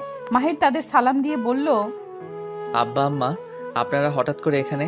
আমায় কল করতেন, আমি নিজেই আপনাদেরকে নিয়ে আসতাম। না সমস্যা নেই বাবা, তুমি কি অফিস যাচ্ছ? জি আব্বা, আমি অফিসেই বের হচ্ছিলাম। না বাবা, আসলে তোমার সাথে একটু কথা ছিল আমাদের, যদি একটু। জি আব্বা বলুন, কি কথা বলবেন? আসলে অনেকদিন হলো তোমাদের বেবি হচ্ছে না, তো আমরা চাইছি যে মিলিকে নিয়ে আমাদের বাড়ি গিয়ে দেখি কি হয়। তোমার শাশুড়িরও এই একই ইচ্ছা। আচ্ছা আব্বা, ঠিক আছে, নিয়ে যান। আমি আসছি তাহলে। ঠিক আছে বাবা, সাবধানে যাবে। মাহির তাদের সাথে কথা বলা শেষ করে অফিসের জন্য বেরিয়ে যায়। মাহির বেশ ভালো করেই জানে মিলিকে যেখানেই নিয়ে যাওয়া হোক না কেন কোনো লাভ হবে না, কারণ বেবি হবার জন্য যে দুটি মানুষকে এক হতে হয়, দুজনের মধ্যে একটা সম্পর্ক থাকতে হয়, সেটা মাহির আর মিলির মধ্যে নাই। তো কোনো কিছুতেই কিচ্ছু হবে না। মাহির অফিস থেকে বাড়ি ফিরতেই দেখতে পায় মিলি মন খারাপ করে বসে আছে। মিলিকে বাড়িতে দেখে মাহির চমকে যায় ভীষণ, কারণ মিলির তো ওদের বাড়িতে থাকার কথা, সেখানে মিলি এখনো তার বাড়িতে, তাও আবার মন খারাপ করে। মাহির মিলির কাছে এসে কৌতূহলী হয়ে বলল, মিলি, কি হয়েছে? মন খারাপ করে আছো কেন?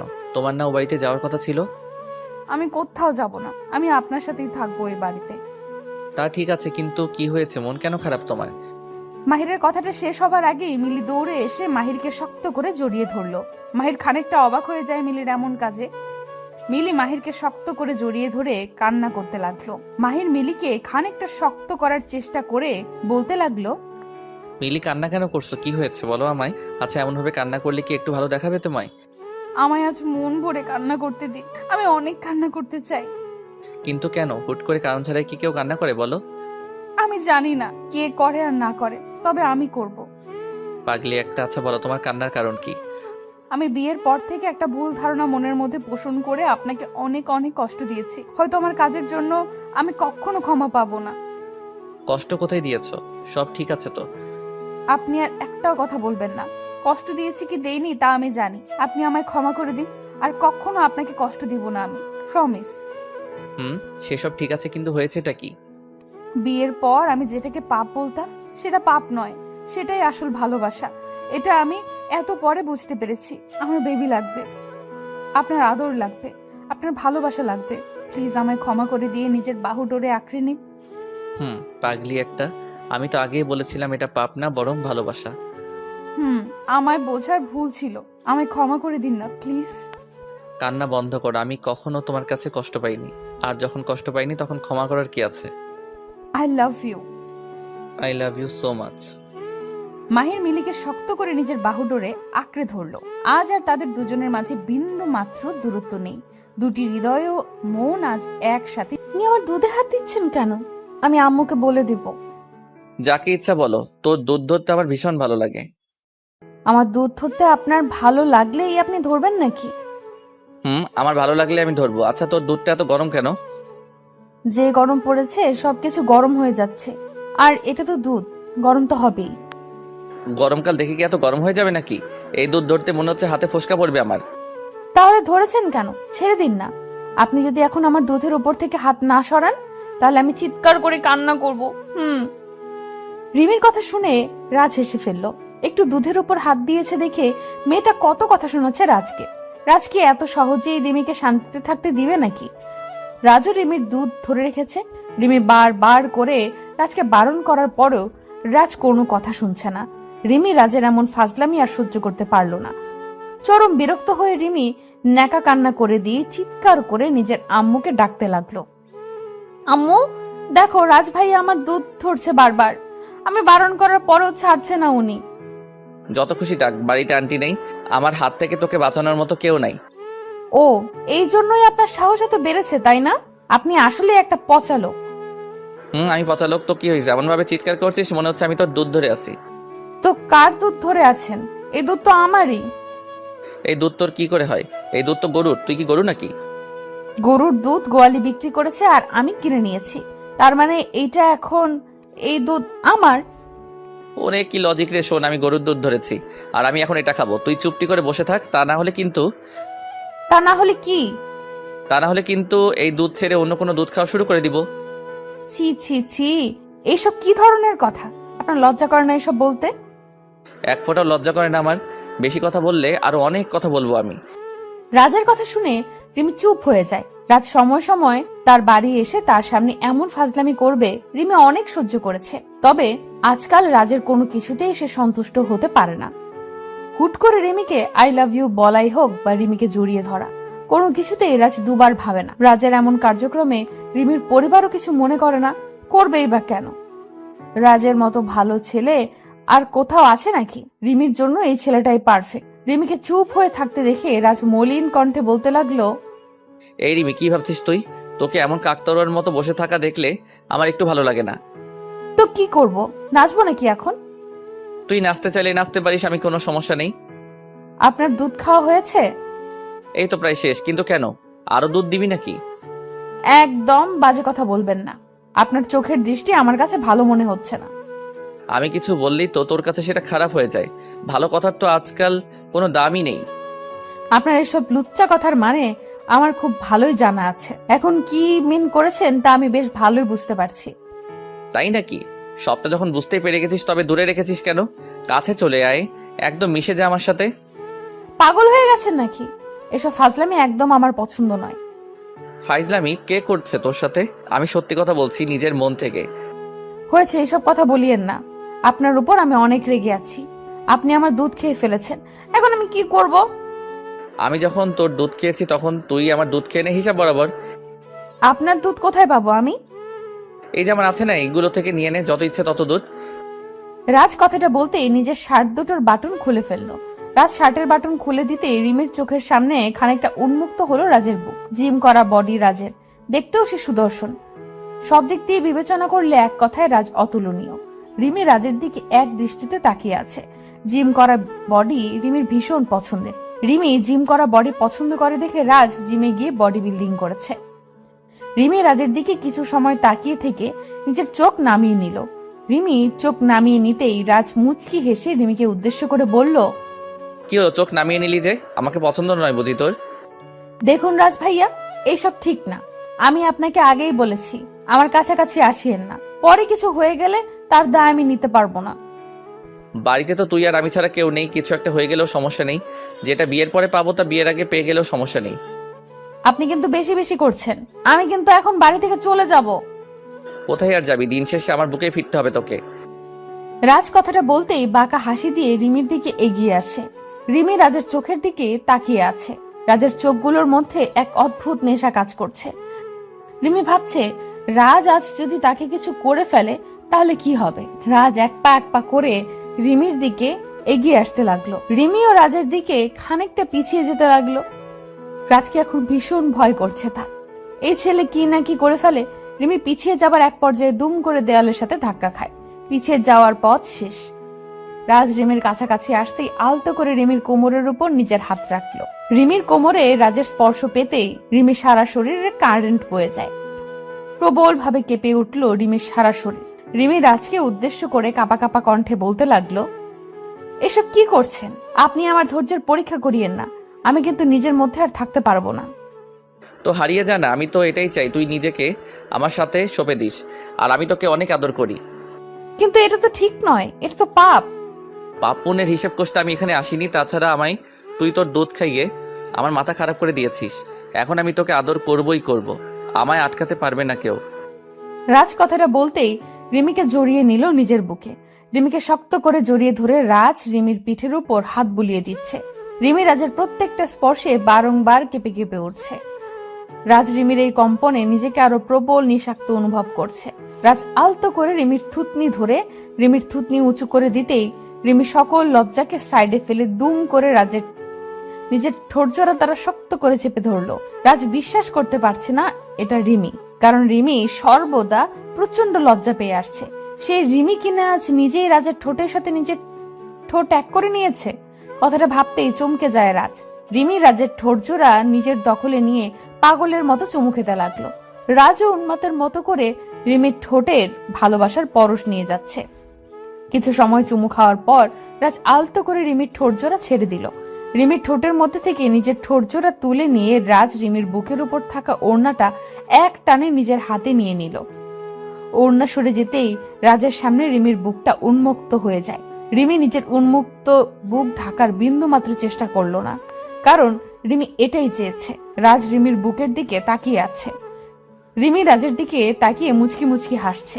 রাজ আর অপেক্ষা করতে পারলো না, দুম করে রিমিকে কোলে তুলে নিল সে। রিমিকে কোলে তুলে নিয়ে রাজ সোজা বিছানায় চলে যায়। রিমিকে বিছানায় শুইয়ে দিয়ে রাজ ঝাঁপিয়ে পড়লো রিমির উপর। তারপর কি হলো সেটা আর বলার অপেক্ষায় রাখে না। রিমি আর রাজ একে অপরের মাঝে ডুবে যায়। আদর করার নেশায় মেতে ওঠে রাজ। প্রায় 2 ঘন্টা পর রাজ ক্লান্ত হয়ে রিমির বুকের উপর লুটিয়ে পড়ল। রিমি রাজকে শান্ত হয়ে যেতে দেখে বলতে লাগলো, কি হলো জনাব, এতক্ষণ পর আপনার শেষ হলো?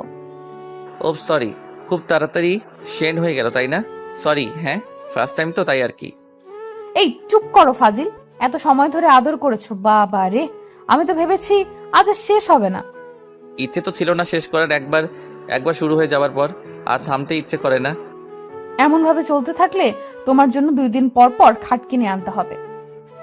তাই হয়তো আনতে হবে। রাজ কথাটা শেষ করার সাথে সাথে কলিং বেল বেজে উঠল। কলিং বেলের শব্দ পেতেই রিমি দ্রুত জামা পরে নিল আর রাজও জামা পরে নিল। দুজন রেডি হয়ে নিয়ে রিমি দরজা খুলতে চলে যায়। দরজা খুলতেই রিমি দেখতে পায় তার আম্মু চলে এসেছে। রিমির আম্মু রুমে প্রবেশ করতে করতে রিমিকে উদ্দেশ্য করে বলতে লাগলো, রাজ কি চলে গেছে নাকি এখনো আছে? না আম্মু, রাজ ভাইয়া এখনো রুমেই আছে। কিন্তু কেন? এমনি, ওর সাথে আমার কথা আছে। কি কথা আম্মু? সেটা তোকে বলতে হবে নাকি? রাজকে গিয়ে বল আমার রুমে আসতে। ঠিক আছে আম্মু, বলছি। রিমি নিজের আম্মুর সামনে থেকে সোজা চলে আসে রুমে। রিমির আম্মুর মুখ ভারী হয়েছিল। রিমির আম্মুর মুখটা দেখে রিমি বেশ বুঝতে পারলো যে তার আম্মুর মুড ভালো নেই। কিন্তু কি হলো হঠাৎ করে যে তার মুখ এমন গম্ভীর হয়ে গেছে? আর কি জন্যই রাজকে আলাদা ডেকেছে কিছুই বুঝতে পারলো না রিমি। রিমি রাজের কাছে এসে রাজের উদ্দেশ্যে বলতে লাগলো, রাজ, কোনো সমস্যা হয়েছে হয়তো, আম্মু তোমাকে ডেকেছে। হঠাৎ করে আবার কি সমস্যা হলো? সেটা তো আমি জানি না, তুমি কথা বলার সময় সাবধানে কথা বলবে, ঠিক আছে? ঠিক আছে, ওয়েট, আমি দেখে আসছি, তুই পেইন কিলার খেয়ে রেস্ট করো একটু। রাজ রিমিকে রুমে রেখে রিমির আম্মুর রুমে চলে যায়। রাজ রিমির আম্মুর রুমে আসতেই রিমির আম্মু রাজকে উদ্দেশ্য করে শক্ত গলায় বলতে লাগলো, রাজ, তোকে এখানে কেন ডেকেছে জানিস? না আন্টি, কেন বলুন তো? দেখ, তোকে আমি ছোটবেলা থেকে নিজের হাতে বড় করেছি। আমার আর তোর বাবা মায়ের ইচ্ছে তোর সাথে রিমির বিয়ে হোক। তোর কি মতামত? আন্টির কথাটা শুনে রাজের মনের মধ্যে খুশিতে লাড্ডু ফুটতে লাগলো। রাজ তো এটাই চেয়েছে এত বছর, যেন রিমি আর তার বন্ধুত্বের সম্পর্কটা ভালোবাসায় আর তারপর বিয়েতে পূর্ণতা লাভ করে। আজ সেই স্বপ্নটা পূরণ হতে চলেছে। রাজ খুশিতে গদগদ হয়ে রিমির আম্মুকে বলল, জি আন্টি, আমার দিক দিয়ে তো কোনো সমস্যা নেই, তবে রিমির মনের কথা তো আর আমি জানি না। এখন আপনারা যা ভালো মনে করেন তাই করেন। রিমির কথাটা জানতে চাই আমি। ওকে তো এই বিষয়ে কিছু বলতেও পারছি না। একবার বলেছে ও নাকি এসবে নাই। এখন আমি কি করে বলতো? আন্টির কথাটা শুনে রাজ চমকে যায়। রিমি যদি বলে থাকে যে তার মনের মধ্যে রাজকে নিয়ে কোনো ফিল নাই, তবে আজ যেটা হলো সেটা কি ছিল? রাজ তার আন্টিকে কিছু বলার ভাষা খুঁজে পাচ্ছে না। রিমি কি তবে তার সাথে কোনো নাটক করেছে? রাজ কিছু সময় চুপ থেকে অতঃপর বলল, আচ্ছা আন্টি, আমি রিমির সাথে কথা বলে দেখছি ব্যাপারটা, তারপর আপনাদের জানাবো, ওকে? তাই করিস বাবা। আমার মেয়েটার কোনো কথাই আমি বুঝতে পারি না। আন্টির সাথে আরো কিছু সময় কথা বলার পর রাজ রিমির রুমে চলে এলো। রিমি পেইন কিলার খেয়ে শুয়ে আছে বিছানায়। রাজ রুমে কখন প্রবেশ করেছে রিমি বলতে পারবে না। রাজ রিমির কাছে এসে রিমির পাশে বসে ভীষণ কর্কশ কণ্ঠে বলতে লাগলো, এই শুয়ে আছিস কেন? আমি আর কখনো তোদের বাড়ি আসবো না। রাজের আচমকা বলা কথাটা শুনে রিমি হকচকিয়ে বিছানা থেকে উঠে পড়লো। হঠাৎ করে রাজের কি হলো কিছুই বুঝতে পারছে না রিমি। রিমি প্রশ্নসূচক দৃষ্টিতে রাজের দিকে তাকিয়ে বলল, কি হয়েছে? কেন আসবে না? আম্মু কি তোমায় কিছু বলেছে?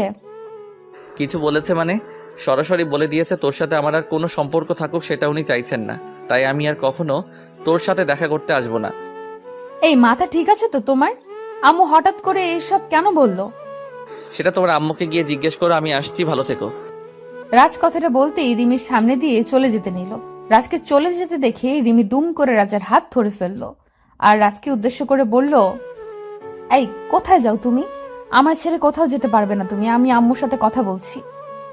সে তুমি বলতেই পারো, তবে তাতে কোনো লাভ হবে না। আগে চলো তো আমার সাথে, তারপর দেখছি লাভ হয় নাকি লোকসান হয়। রিমি রাজের হাত ধরে রাজকে টানতে টানতে নিয়ে যায় রিমির আম্মুর কাছে। রিমি তার আম্মুর কাছে এসে বলতে লাগলো, আম্মু, এটা কি হলো? তুমি না বললা রাজ ভাইয়ের সাথে আমার বিয়ে হবে, এখন আবার রাজ ভাইকে বলছো আমার থেকে দূরে থাকতে। এটা কি হচ্ছে? আমি রাজকে ভালোবাসি আর ওকেই নিজের করে পেতে চাই। রিমির কথা শুনে রিমির আম্মু মুখের উপর, আমার কলা ধরে আপনি কি করবেন?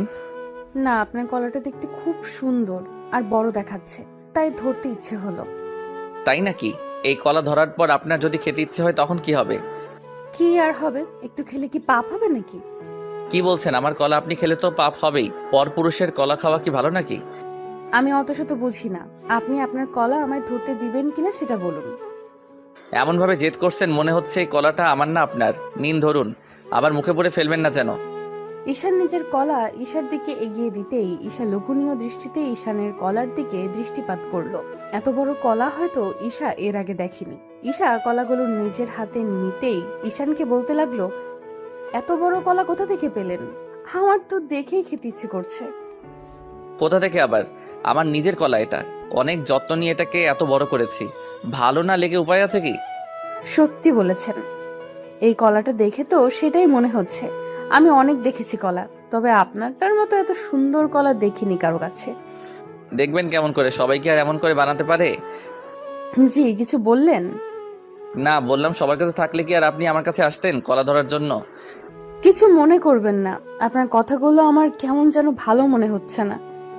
কি করে মনে হবে? কারণ আমি কথাগুলোই তো এমন ভাবে বলছি। কি আবার কিছু বললেন? না, বললাম শুধু কি কলাগুলো পছন্দ হয়েছে নাকি কলার মালিককেও পছন্দ হয়েছে? আপনাকে পছন্দ হওয়ার কি আছে, আপনার কলাগুলোই পছন্দ হয়েছে আমার। লে, এই প্রথম শুনলাম কোনো মেয়ের কলা পছন্দ হয় অথচ কলার মালিককে পছন্দ হয় না। এটা কোনো কথা? হ্যাঁ, এটাই কথা।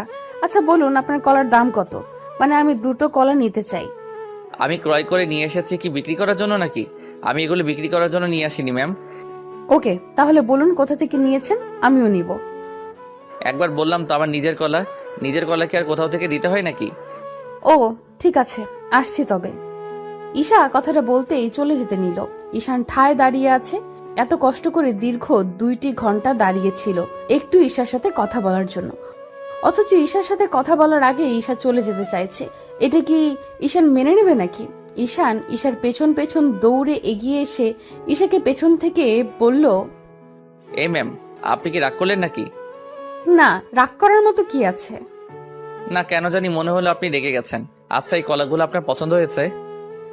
পছন্দ হয়েছে বলেই তো বললাম আমায় দিয়ে দিতে। ওকে, তাহলে নিন। কত দিতে হবে? ভালোবাসার কি কোনো দাম হয় মিস? হোয়াট, কি সব বলছেন আপনি? আর আমি বলছি যে কাউকে ভালোবেসে কিছু দেওয়াতে কি দাম ধরতে হয় নাকি? আপনার ইচ্ছা হয়েছে নিয়ে যান, গাছের কলা আমার কি। কিন্তু আমি তো আপনার থেকে এমন ভাবে কিছু চাইছি না। আমি দাম দিতে প্রস্তুত আছি, আপনি বলুন না। বললাম তো লাগবে না, নিয়ে যান প্লিজ। ঈশান কথাটা বলে ঈশার হাতে কলাগুলো ধরিয়ে দিয়ে চলে যায়। ঈশা তো অবাক হয়ে আছে ঈশানের কাজে। ঈশানের সাথে ঈশার পরিচয় তেমন একটা গভীর সময়ের নয়। ঈশা আর ঈশান কলেজে যাওয়ার পথে একসাথে যায়, সেখান থেকেই তাদের পরিচয়। আজ বিকেলবেলা ঈশা কোচিং শেষ করে বাড়ি ফেরার পথে ঈশানের সাথে তার দেখা হয়। ঈশানের সাথে দেখা হতেই ঈশা দেখতে পায় ঈশানের হাতে কলা আছে, আর কলাগুলো দেখতে খুব সুন্দর। তাই ঈশা ঈশানের কাছে কলাগুলো চাইলো। ঈশান প্রথমে নাটক করে পরে আবার দিয়ে দিল। ঈশা আর কিছু ভাবতে পারলো না, সোজা নিজের বাড়িতে চলে আসলো। বাড়িতে এসে ঈশা কলাগুলো নিজের রুমে নিয়ে গিয়ে কলার খোসা ছাড়িয়ে নিতে চেষ্টা করলো, তবে কোনোভাবেই কলার খোসা ছাড়ানো যাচ্ছিল না। ঈশাকে কলার খোসা ছাড়াতে দেখে ঈশার ছোট বোন এসে ঈশাকে উদ্দেশ্য করে কৌতূহলপূর্ণ কণ্ঠে বলল, আপু, এইসব কি করছিস তুই? কিছু না রে, এই কলার খোসা ছাড়িয়ে নেওয়ার চেষ্টা করছি। তুই কি বোকা, দেখতে পাচ্ছিস না এগুলো রাবারের কলা? এগুলো কি খাওয়া যায় নাকি? রিমির কথা শুনে ঈশার টনক নড়ে।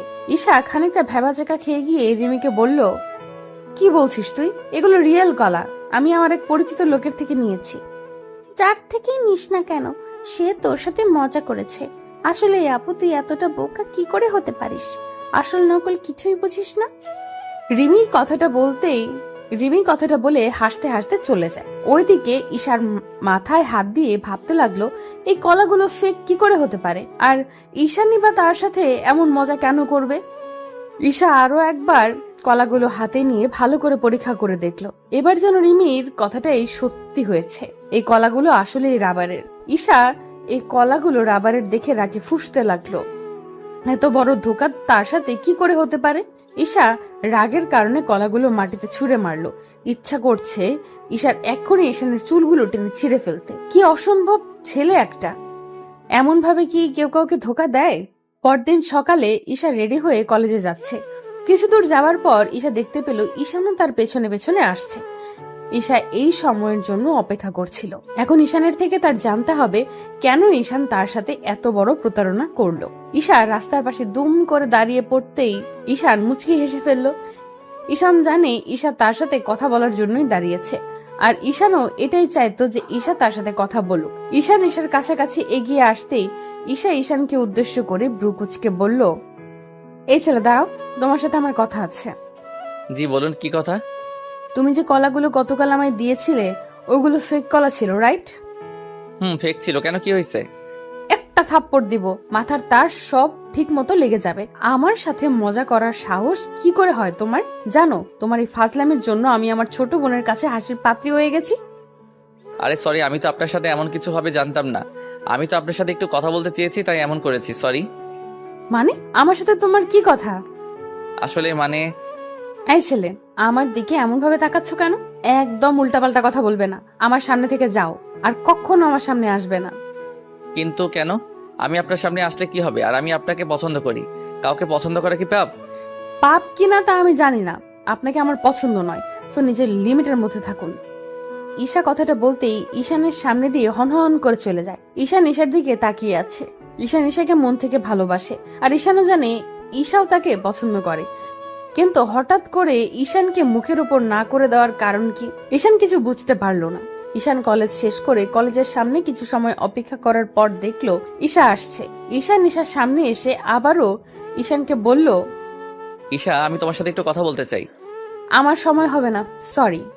প্লিজ 2 মিনিট একটু কথা বলেই আমি চলে যাব, প্রমিস।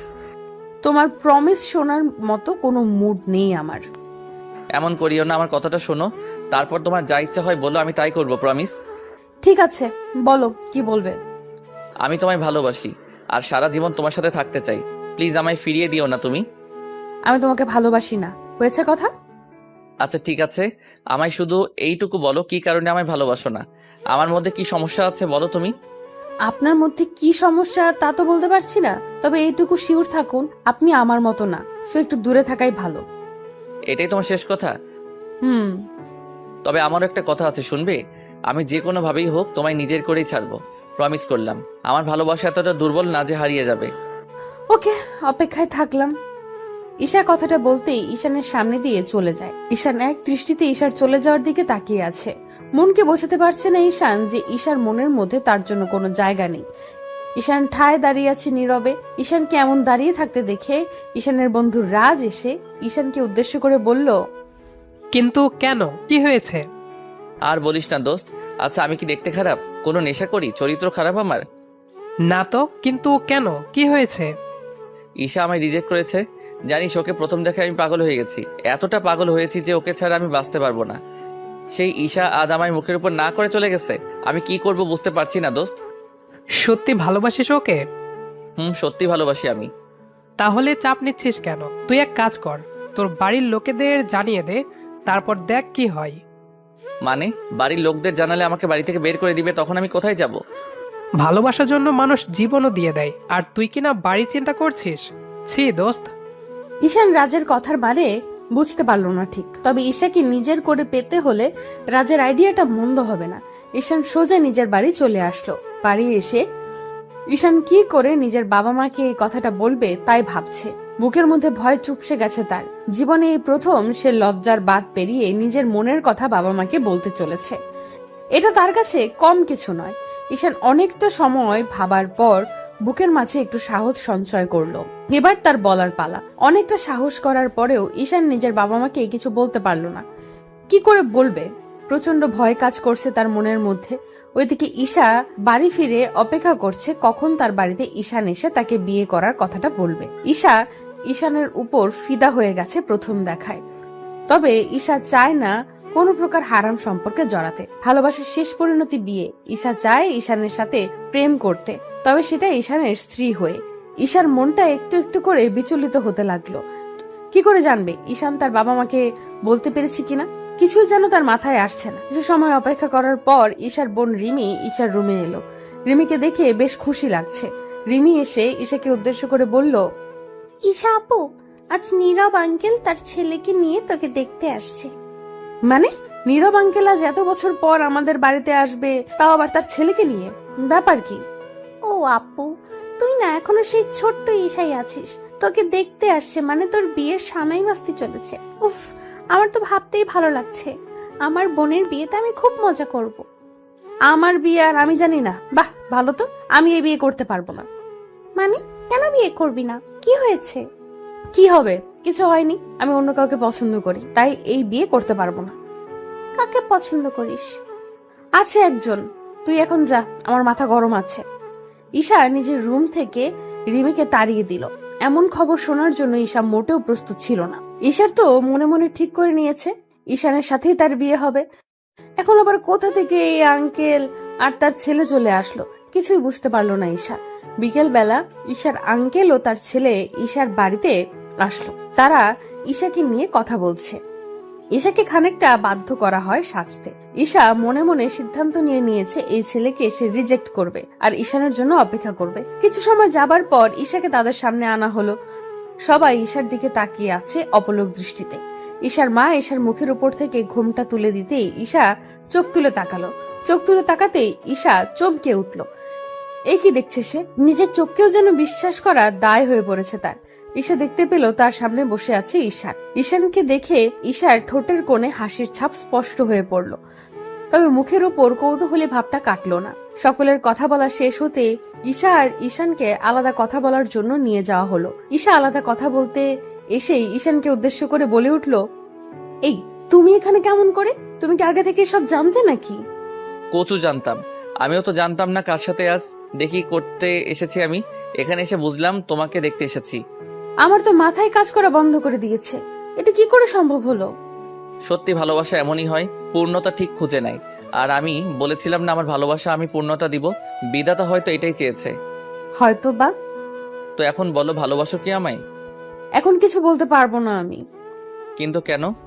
সেটা না হয় বাসরাতেই বলবো।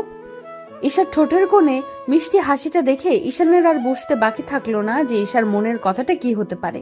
যে ভালোবাসা বিধাতা নিজে তৈরি করে দেয়, সেই ভালোবাসাকে তুচ্ছ তাচ্ছিল্য করার সামর্থ্য কারোরই থাকে না। প্রতিদিন ভালোবাসার নতুন নতুন গল্প পেতে চ্যানেলটি সাবস্ক্রাইব করে পাশে থাকা বেল বাটনে ক্লিক করুন।